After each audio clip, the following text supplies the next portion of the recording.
السلام عليكم ورحمة الله وبركاته. أهلا وسهلا بكم في قناتي. اليوم إن شاء الله سأقدم لكم وصفة طلبت مني كثيرا، وهي لعلاج تساقط الشعر. يعني أيضا إذا كان هناك صلع سوف ينبت الشعر من جديد بإذن الله. أيضا تعالج التساقط الحاد للشعر، تعمل على إطالة وتكثيف الشعر في وقت سريع جدا، ترطب وتنعم الشعر. بالنسبة لهذه الوصفة تصلح لجميع الأعمار ولجميع الناس، وأي حالة، يعني سواء كنت حامل أو مرضع، يعني تصلح لجميع الناس. أيضا للرجال، للنساء، وحتى للأطفال. بالنسبة لوصفة اليوم، هي عبارة عن ماء فقط يرش على الشعر دون الحاجة لاستعمال أي خلطات أو أي وصفات. بالنسبة لطريقة الاستعمال في هذه الوصفة مهمة جدا، لذلك أرجو منكم متابعة الفيديو حتى نفهم الطريقة جيدا وتنجح معنا في الأخير، ونحصل على نتائج جد مرضية وفي وقت سريع جدا بإذن الله.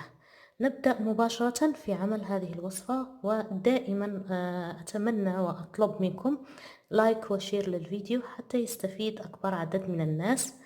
أيضا أتمنى من الذين أول مرة يزوروا قناتي لا يبخلوا علي بالاشتراك فيها وتفعيل الجرس. ضروري جدا تفعيل الجرس حتى تصلكم جميع وصفاتي وفيديوهاتي، وأكيد أنتظر آراءكم وتعليقاتكم الجميلة. نبدأ في عمل الوصفة. سنحتاج فيها مجموعة من المكونات، كل المكونات المذكورة مهمة جدا. أيضا هناك يعني بعد إكمال الوصفة أو الماء الذي يرش على الشعر، هناك بعض الأخوات الذين يطلبن مني نوع من الزيوت المناسبة للشعر. سوف أقدم لكم طريقة عمل زيت سنقوم به بعمل حمام زيتي للشعر. صدقوني هذا الحمام الزيتي جربته العديد من السيدات، وتقسم سيدة يعني تقسم بالله أن الشعر تغير نهائيا. استعملته لابنتها، أصبح طويل وكثيف وناعم. بالنسبة للزيت الذي سأقدمه سيكون في نهاية الفيديو بعد تقديم الوصفة الأولى. يعني الناس الذين يريدون عمل حمامات زيتية للشعر يساعد كثيرا. نبدأ في عمل الوصفة الأولى أو الماء الذي يستعمل للشعر. نحتاج إلى إناء بهذا الشكل بحيث نستطيع وضعه على النار، ثم نقوم بإضافة المكونات.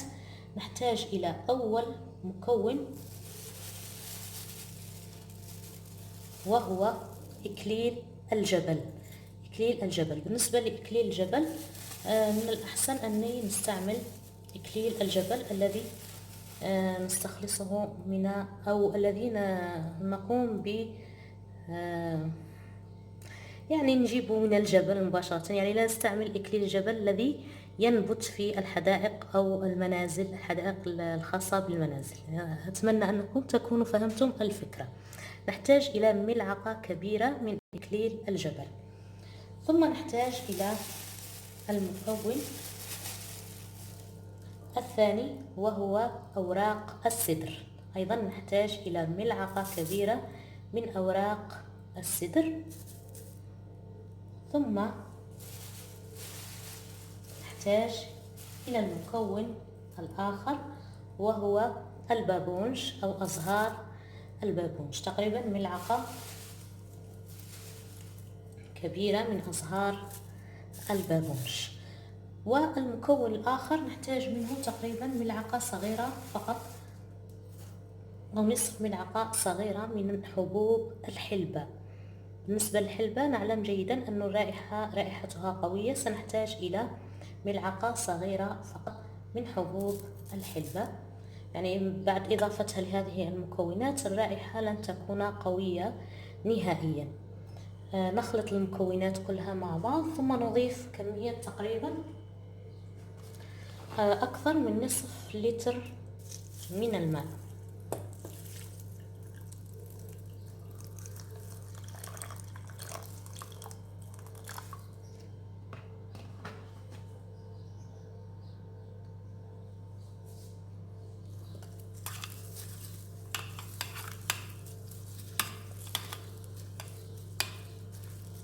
نخلط بهذا الشكل، ونغطي الإناء قبل وضعه على النار حتى لا تتضاير من المكونات الزيوت الطيارة الموجودة فيها.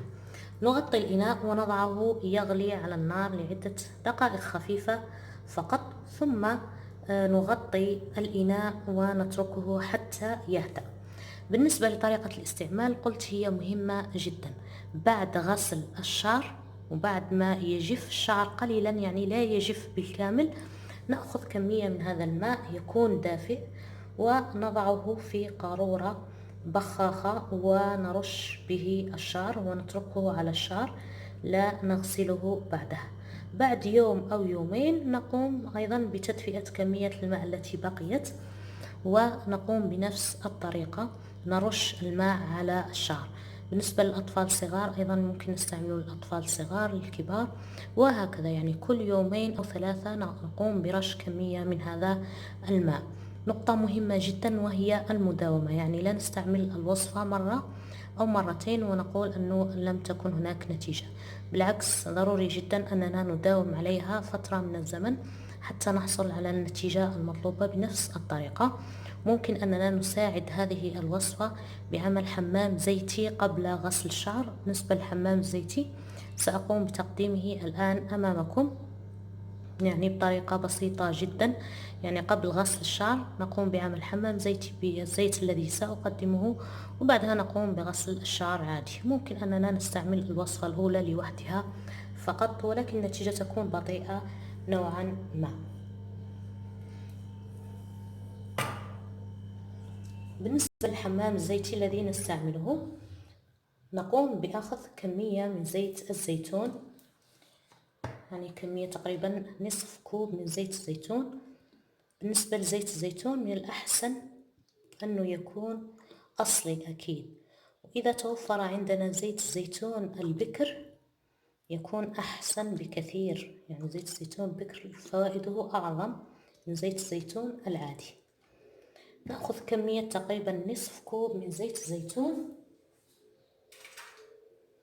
ثم نحتاج إلى إكليل الجبل يكون مطحون ناعم بهذا الشكل، ناعم جدا. نحاول أن نطحنه يكون جاف، وبعدها نقوم بطحنه ناعم بهذا الشكل. بالنسبة لنصف كوب من زيت الزيتون نحتاج إلى إضافة ملعقة كبيرة من إكليل الجبل.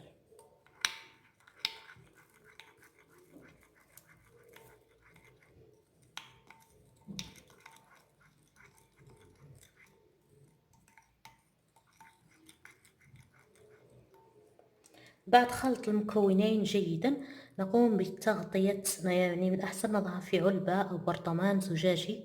نغطي هذا الزيت جيدا ونضعه في مكان مظلم تقريبا مدة أسبوع حتى تتفاعل المكونات كلها مع بعض.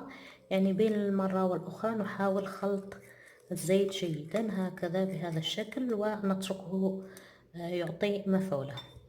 بالنسبة لطريقة الاستعمال، يعني قبل غسل الشعر نأخذ كمية من هذا الزيت، يعني بعد مدة نلاحظ أنه بقايا إكليل الجبل نزلت إلى الأسفل، ونوزع هذا الزيت على كامل الشعر من الفروة حتى نهاية أطراف الشعر، يعني من الفروة حتى يعني نغطي الشعر بالكامل بهذا الزيت. ثم نلف الشعر ونأخذ فوطة مبللة بماء دافئ ونلفها على الشعر. نترك هذا الزيت تقريبا مدة ساعة أو 45 دقيقة على الشعر، وبعدها نغسل الشعر عادي. نكرر هذه الطريقة يعني مرة إلى مرتين في الأسبوع، أو كل ما أردنا أننا نغسل الشعر. صدقوني هذه النتيجة رائعة إن شاء الله. بالنسبة لزيت زيتون، الناس الذين لا يناسبهم هذا الزيت ممكن أننا نستبدل مكانه زيت جوز الهند يكون أو أصلي. هذه هي وصفات اليوم، إن شاء الله تكون مفيدة. أتمنى منكم دائما لايك وشير للفيديو حتى يستفيد أكبر عدد من الناس. شكرا لكم على المتابعة، والسلام عليكم ورحمة الله وبركاته.